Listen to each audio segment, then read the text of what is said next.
কে বলেছে গো ডিম সাধারণ? একবার এই কায়দায় ডিম রান্না করে দেখো, মাছ মাংস নিজেই বলবে আমি রিটায়ার নিচ্ছি। প্রোটিনের ঘাটতি মেটাতে ডিম যেন সবার আগে, তেমনি স্বাদে গন্ধে এই ডিম কারি থাকছে টপে।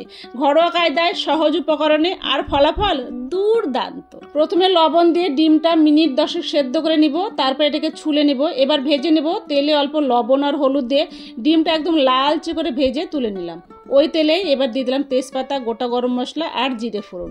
যখন দেখবে গন্ধটা খুব সুন্দর ছড়িয়ে গেছে, তখন আমি এক এক করে এবার সব বাটা মশলাগুলো অ্যাড করব।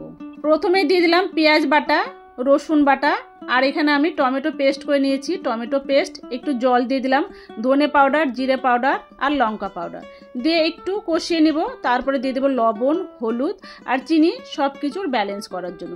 আবার একটু জল দিয়ে সুন্দর করে কষিয়ে নিব।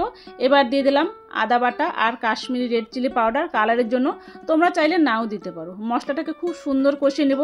তেল ছেড়ে এলে ভাজা ডিমটা দিয়ে দেবো। ঢাকা দিয়ে একটু সময় রান্না করব, তাহলে দেখবে ঝোলটা একদম ঘন হয়ে যাবে আর এই রকম তেলও ছেড়ে আসবে, তখন তোমার রান্নাটা হয়ে যাবে।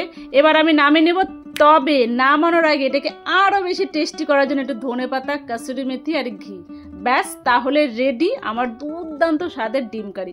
ভালো লাগলে একদিন বানিও। দেখা হবে নতুন একটা রেসিপি নিয়ে পরের ভিডিওতে। ততক্ষণ সবাই খুব ভালো থেকো, সুস্থ থেকো, এনজয় করো। Thank you.